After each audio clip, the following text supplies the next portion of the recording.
Doctor, ¿qué otros factores alteran el metabolismo? Bueno, hemos hablado del hígado, obviamente, entonces cualquier patología del hígado puede alterarla. La edad del paciente, desde luego, ¿no? El paciente anciano va a tener menor capacidad de metabolismo, otra razón por la cual siempre ir con cuidado, no abusar de dosis en pacientes ancianos.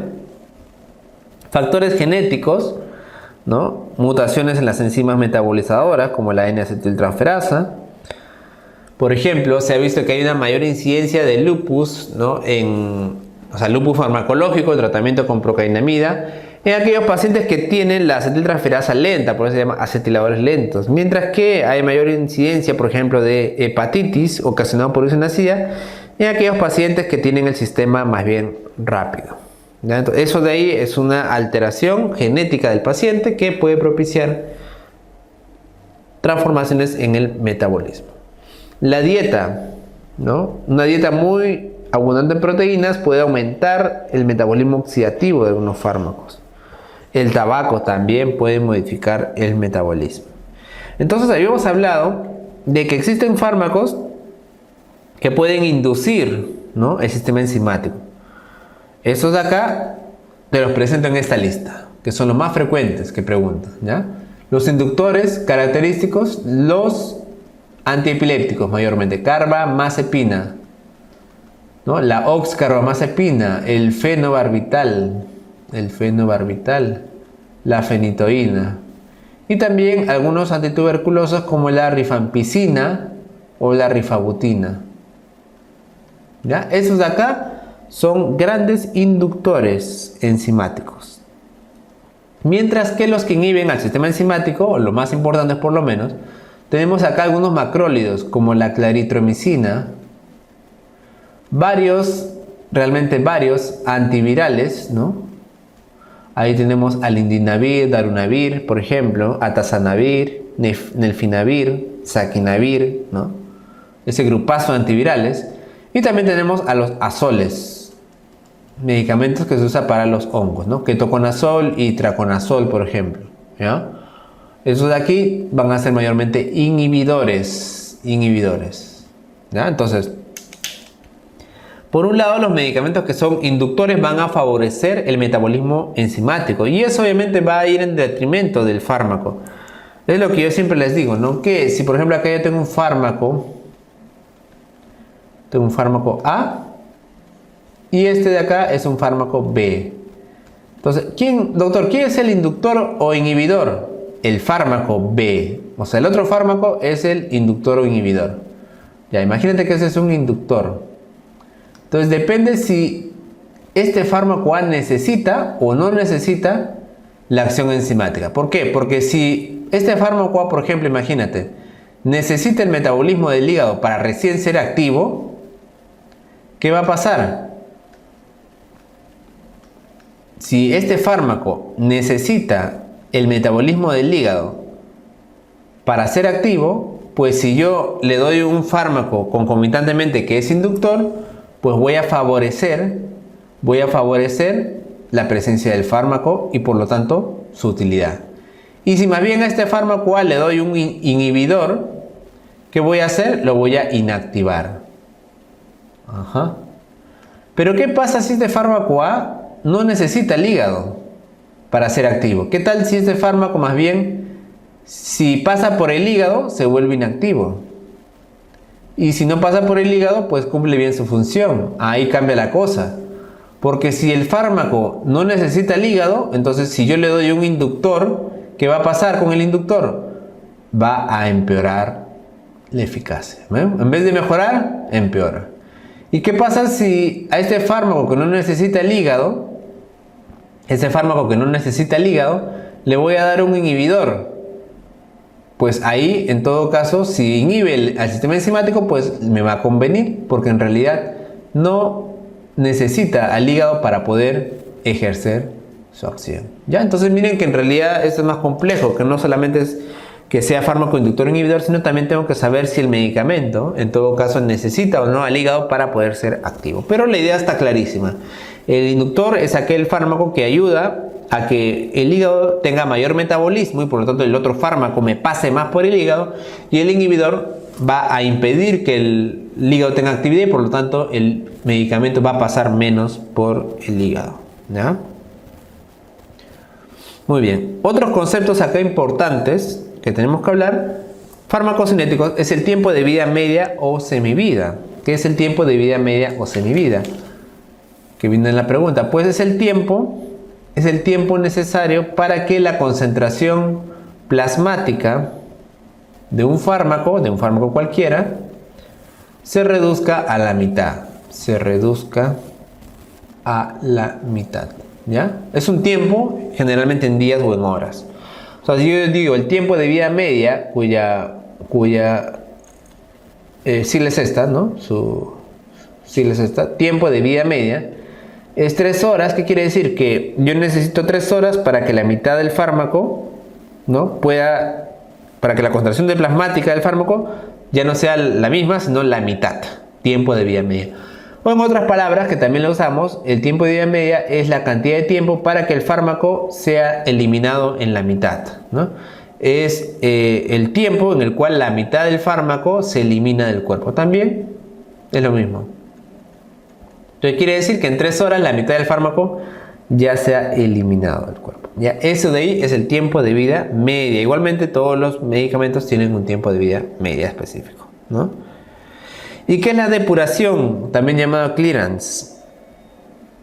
La depuración es el volumen de plasma que es depurado de fármaco, o sea, eliminado, descontaminado del fármaco, por una unidad de tiempo, ¿no? Después de pasar por órganos como el riñón. Esta depuración se mide generalmente en unidades de mililitro por minuto, o en todo caso de unidad de volumen por tiempo. Es el volumen del plasma que es depurado del fármaco por una unidad del tiempo, ¿ya? Mayormente hablamos acá desde luego de lo que es la clearance o la depuración renal. Y la depuración renal generalmente oscila de 0 a 130 mililitros por minuto. De 0 a 130 mililitros por minuto.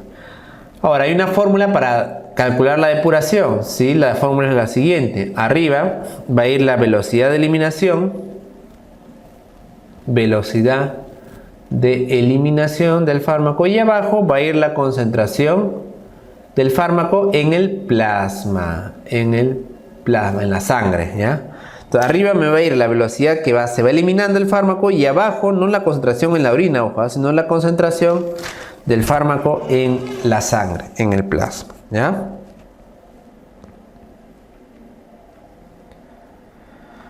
Muy bien. En cuanto a la eliminación o excreción, entonces, nuevamente, ¿no?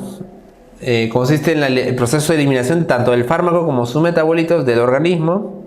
¿Cuál es el principal órgano excretor? De lejos, en general, el riñón. Mayormente entonces hablamos del tipo de excreción renal cuando hablamos de fármacos hidrosolubles, y también el fármaco se puede eliminar por las vías biliares, por la saliva, por las glándulas mamarias, incluso también por la piel. Ya son otros tipos de vías, pero generalmente hablamos del riñón, que es el más importante, ¿ya? Muy bien. Y ahora para hablar un poco de lo que es la farmacodinámica. Y hemos visto que la farmacocinética entonces trata de cómo el cuerpo modifica, cómo lo absorbe, cómo lo une a proteínas, cómo lo metaboliza. Ahora vamos a ver la farmacodinámica, que a grandes rasgos es lo que el fármaco le hace al cuerpo. Ya no al revés, sino lo que el fármaco le hace al cuerpo, cómo el fármaco modifica de alguna u otra manera al cuerpo, ¿ya? Y para eso vamos a hablar de unos conceptos muy importantes que les van a preguntar. El concepto más importante aquí es la unión fármaco-receptor, ¿ya? La unión fármaco-receptor. O sea, el fármaco generalmente actúa con un receptor. El receptor obviamente es el receptor del cuerpo humano, que va a reaccionar con el fármaco y despertar una reacción en cadena, generalmente fisiológica. ¿El receptor qué es? Es una macromolécula celular a la que se une el fármaco para ejercer una acción. La unión suele ser por enlaces químicos generalmente reversibles, ¿no? Es bien difícil que queramos crear un fármaco que sea permanente, ¿no? El efecto farmacológico se va a producir tras la interacción o unión selectiva del fármaco con el receptor. Este receptor se puede encontrar en diferentes partes de la célula, puede ser en la membrana o en el citoplasma o en el núcleo, como ahora vamos a ver. La unión fármaco-receptor es una unión muy específica. Si hiciéramos algún cambio en la estructura, puede dar lugar también a cambios en el efecto del fármaco. Y acá justamente hay algunas características importantes de esa unión fármaco-receptor.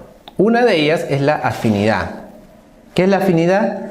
Es la capacidad del fármaco para unirse a un receptor específico y formar el complejo fármaco-receptor. Es el grado de atracción. La afinidad es el grado de atracción que siente el fármaco por el receptor, ¿ya? ¿Qué tan afinidad hay entre ellos? Pero la especificidad es la capacidad del fármaco para unirse al receptor y no a otro. La capacidad para unirse a ese receptor, pero no a otro. Eso es la especificidad. Obviamente esto tiene que ver con la capacidad para discriminar una molécula de otra. Y finalmente está el concepto de actividad intrínseca. Actividad intrínseca es el nombre difícil, digamos, de hablar de eficacia, efectividad. Es la capacidad del fármaco que tiene para poder realizar el efecto, ¿no? O sea, ya, el fármaco se une al receptor y ahora ¿qué hace con la unión? Modifica al receptor para que el receptor cumpla con una función, por ejemplo, bajar la presión, por ejemplo, aumentar la frecuencia cardíaca, ¿ya? Entonces, de nada sirve que el fármaco se una al receptor si no da lugar a la actividad intrínseca, también llamada eficacia. El valor de la actividad intrínseca oscila 0 a 1, siendo 1 lo máximo y siendo 0 la ausencia de reacción. Y, a ver, vamos a ver. Está bien, entonces,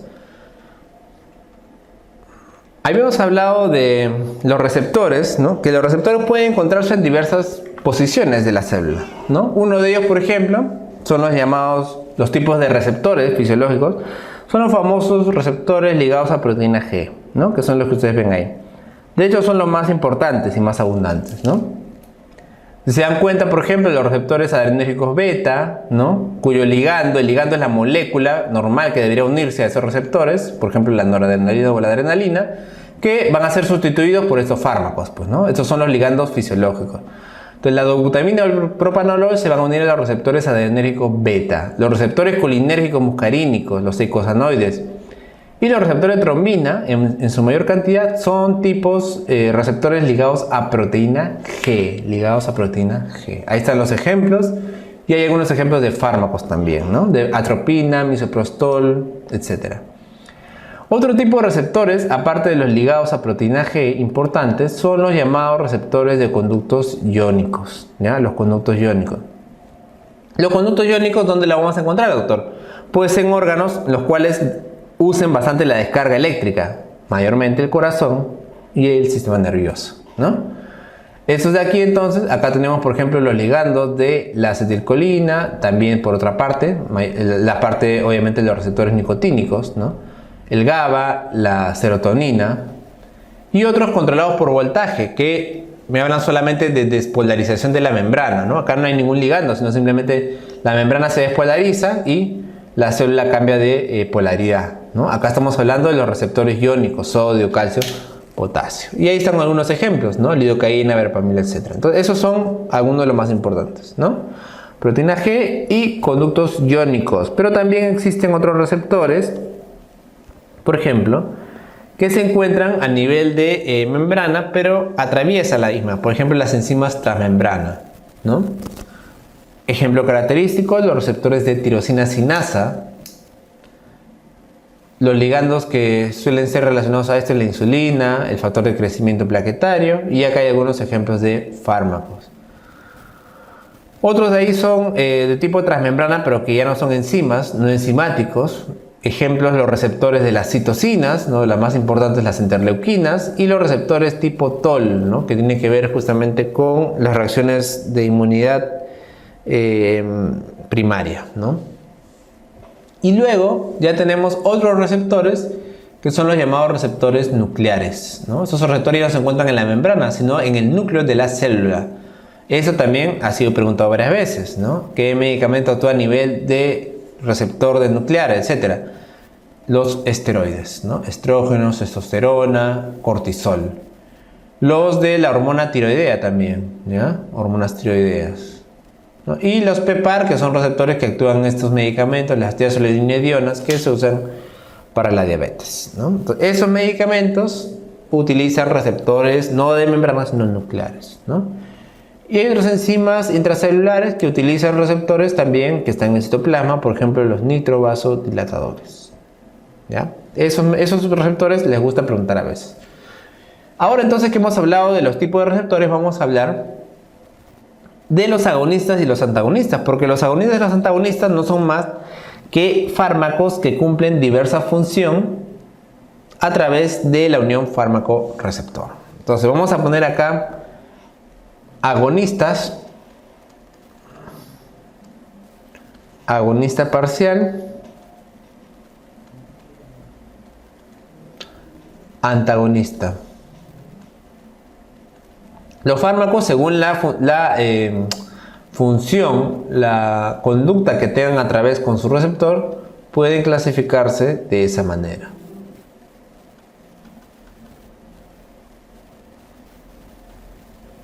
Habíamos dicho que las funciones principales, las características de la unión fármaco-receptor eran afinidad, especificidad y actividad intrínseca, también llamada eficacia. Eficacia, esta es la eficacia. ¿Sirve o no sirve? ¿No? Entonces, el agonista, por ejemplo, puro, o el agonista total, como quieran llamarlo, ¿tiene afinidad por el receptor? Sí, desde luego, porque se va a unir a ese receptor. ¿Tiene especificidad? Sí, porque se va a unir a ese receptor y no a otro. ¿Y cuál es su actividad intrínseca? Pues obviamente la máxima posible, 1.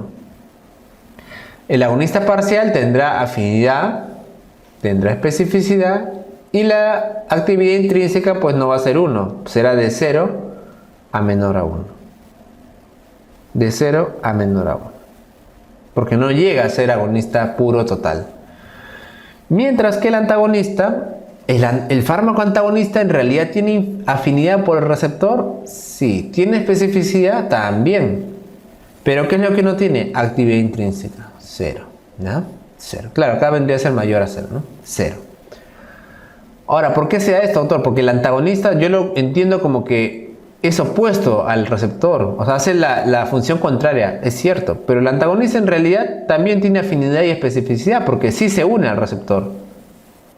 Este antagonista, el fármaco, por ejemplo, el propanolol, imagínate, que es un antagonista adrenérgico, se une al receptor adrenérgico, como cualquier otro agonista, pero cuando se une lo desactiva. ¿Por qué? Porque no tiene ninguna función, simplemente se une, simplemente estorba.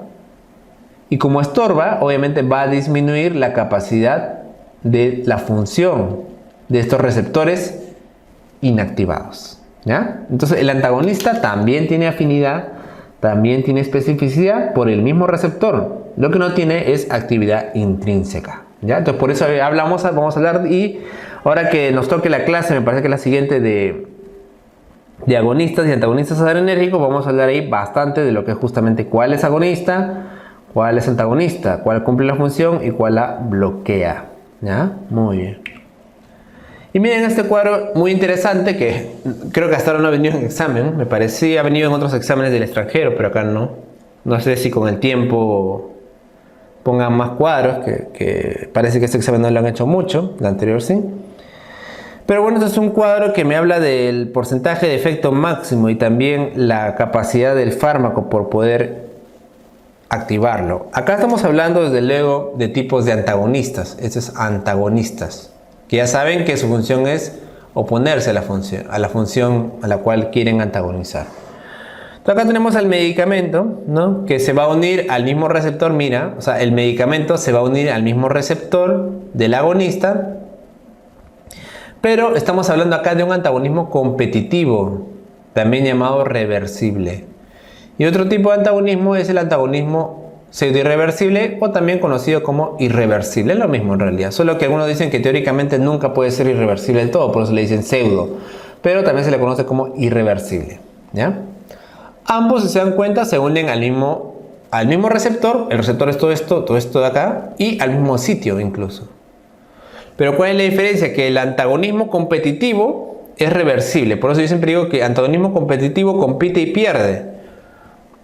Antagonismo no competitivo, este de aquí no pierde. ¿Ya? Entonces, el antagonismo competitivo, ¿qué pasa? Mira, que tú puedes llegar a tener el efecto máximo con el antagonista. Y si tú le pones más cantidad de antagonista, ¿qué va a pasar? Entonces, si yo le pongo más antagonista, el efecto máximo del ligando normal va a disminuir. ¿Sí? Mira cómo acá disminuye, ¿no? Mientras más, puede disminuir. Mientras más antagonista, más disminuye. Pero si yo al antagonista le voy a poner más cantidad, ¿no? Más cantidad de agonista, puedo desplazar la curva hacia la derecha. Puedo desplazar la curva hacia la derecha. De tal manera que siempre, a pesar de que yo tenga el antagonista, yo voy a aumentarle la capacidad de agonista y le voy a desplazar a este antagonista. Y al desplazarlo, puedo llegar al efecto máximo. Por eso se llama antagonismo competitivo. Mira que este cuadro en realidad que es el mismo. Pero aquí lo que pasa es que con el antagonismo no competitivo, como la unión es irreversible, por más que yo aumente la cantidad de agonista, nunca voy a llegar al efecto máximo. O sea, siempre como hay una unión irreversible, por más que yo le meta el agonista, siempre el antagonista va a hacer que el efecto no llegue a ser el 100%. Este cuadrito justamente me representa para saber que en antagonismo irreversible el efecto máximo no se va a poder dar porque el antagonista lo va a bloquear, mientras que en el otro sí va a depender de la cantidad de agonista que yo le ponga para ver que sí pueda llegar a este efecto máximo, ¿ya? A este efecto máximo. Muy bien. Y esto de acá son otros tipos de antagonismo, ¿no? Por acá tenemos el antagonismo alostérico. El antagonismo alostérico me habla de que es un antagonista que se va a unir al mismo receptor, pero en otro lugar, ¿no? Es en otro lugar del receptor. Y por otro lado también hay el antagonismo fisiológico. El antagonismo fisiológico quiere decir que un fármaco puede tener un efecto contrario a otro sin participar del mismo receptor. Por ejemplo, ¿no? Vamos a hablar acá... por ejemplo, podemos hablar de un IECA, ¿no? Por ejemplo, el enalapril, con respecto a un adrenérgico. Vamos a ponerle acá a la noradrenalina, ¿no? Vamos a ponerle acá. Doctor, la noradrenalina, por ejemplo, en el tema de la presión, me aumenta la presión arterial, mientras que el enalapril me la disminuye. Ese es un antagonismo fisiológico. ¿Por qué fisiológico? Porque en realidad no comparten el mismo receptor. No es que el enalapril es un antagonista neto de la noradrenalina, simplemente que tiene una diferente vía fisiopatológica, pero cuyo resultado clínico es opuesto a la noradrenalina en ese aspecto, ¿no? En el aspecto de la presión. Ya, ese de ahí es un antagonismo fisiológico. Muy bien, otros conceptos finales de la farmacodinámica que les gusta preguntar también bastante es en lo que corresponde al índice terapéutico, ¿ya? Y al intervalo o margen terapéutico. A veces se usan de manera indistinta, a veces le dicen índice, margen, intervalo. Pero lo correcto es hablar de índice cuando hablamos de un cociente. El índice terapéutico es un cociente, es una división en la cual arriba va a ir la dosis letal la dosis letal 50 y abajo la dosis efectiva 50. ¿Qué es la dosis letal, doctor? La dosis letal 50 es la dosis a la cual el 50% de la población muere con el fármaco, obviamente, ¿no? O sea, la dosis del fármaco, a ver, por ejemplo, 300 gramos, no sé, ya, esa es la dosis a la cual el 50% de la población moriría. Y la dosis efectiva 50 es la dosis a la cual el 50% de la población tendría el efecto deseado. En este caso estamos hablando, por ejemplo, de una benzodiazepina y el efecto que yo quiero es que le dé sueño al paciente. Ok. Puede ser un antihipertensivo y el efecto, la dosis efectiva 50 sería a la cual el paciente tenga baja de presión, por ejemplo, de 20%. ¿Ya? Muy bien. Entonces, la división entre la dosis letal 50, que obviamente debe ser superior, porque la dosis letal es una dosis superior para que el paciente, pues imagínense, muera, y abajo va la dosis efectiva 50. Este resultado, por ejemplo, me sale 4. Ese es el índice terapéutico. Y por otro lado tengo el intervalo, también llamado margen terapéutico, que en realidad es mucho más práctico, porque ese de aquí sí me da un alcance en rango de cuánto a cuánto es un margen seguro, ¿no? Obviamente el margen, la dosis más pequeña va a ser aquella dosis que me genere una respuesta terapéutica, y la dosis más alta va a ser aquella que me genere efectos adversos. Si yo, por ejemplo, hablara de un medicamento y digo que el margen terapéutico es de 100 miligramos a 2 gramos, pues yo sé que a partir de 100 miligramos hay un efecto, y a partir de 2 gramos ya existe un efecto adverso importante. ¿Ya? Ese de ahí es el margen terapéutico. Desde luego me sirve bastante para poder administrar medicamentos.